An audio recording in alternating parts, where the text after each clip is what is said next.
And and so yeah, I mean, you have this narrative in your mind. You have a relation to reality in which the a big part of what you're doing here existing is having a conversation. And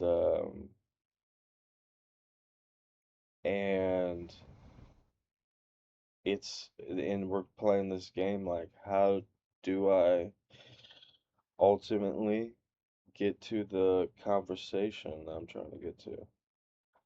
Uh, how do I get to that place where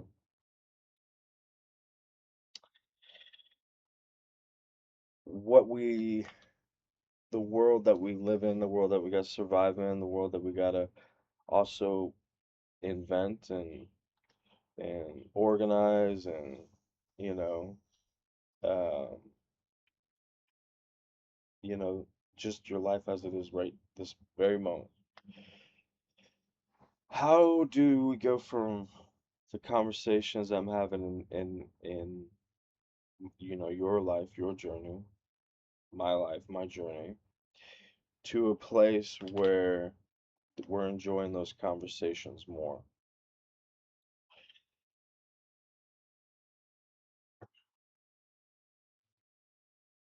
And I think that Sam Harris's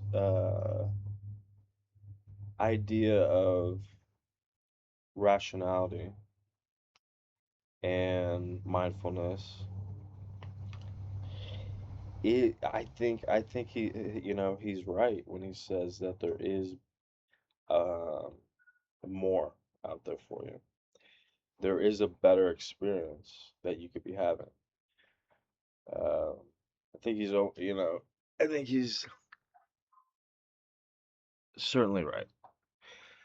And I think that he would convince you of that as well if you gave meditation a try.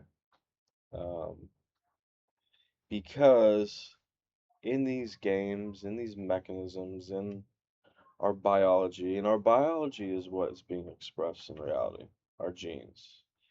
It within all this, there's there's you, there's the self, and you're made up of games and mechanisms and stuff like how do you survive, how do you live in reality, what's and the product is conversations, is the conversations that you're having in life. And I think Sam's right, definitely, that it could be going better. Um, you could notice, imagine living in a world where you're aware of yourself, of these games that you are playing with yourself, with reality, the human condition. Um, and that you might want something out of life. That those could be very well your genes. That could be a cocktail of molecules straight from the genes. I want this, I gotta do that. And eventually you're gonna run into this idea that you want to be having a conversation with about in life that interests you. I don't know why that seems to just go the best with the brain, I think. The brain wants to be engaged in this idea of having an interesting conversation. And it seems to kind of get everybody going. Um, people who really have a pronounced ideology or hierarchy, data or hierarchy of how we interpret reality. Kind of hanging out in this idea that reality or we, I should say, are infinite, and it also really engages. the people who are hanging out in that, in that area where the psyche says we are infinite.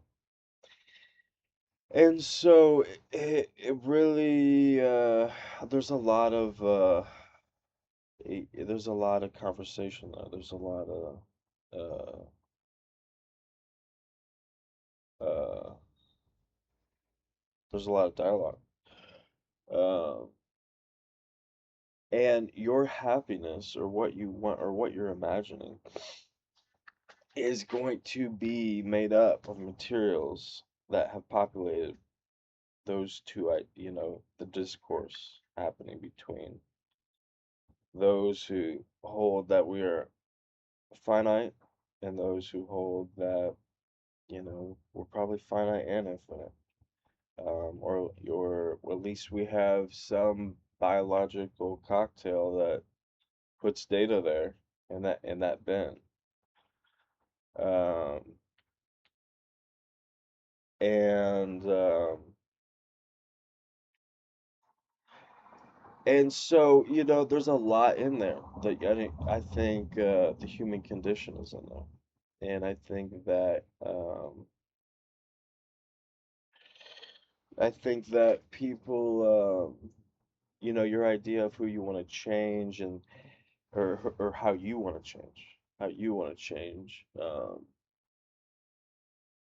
is the materials that you're gonna need for the ideas to populate those type of thoughts in meditation are going to come from the conversation having, being held between kind of in this area of facts, of rationality, of usefulness.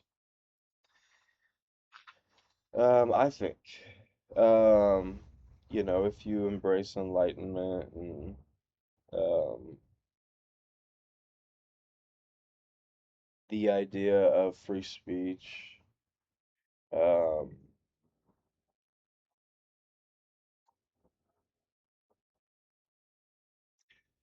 definitely the idea of having a conversation. Definitely your psyche is surviving in that area. And that might be a big journey for some. Um, that might seem pretty distant, uh, for some. So most definitely, I think everybody's trying to change or has to embrace the idea that we're changing. And I think that mindfulness is kind of like I said, being able to kind of go out and notice maybe where the compass is.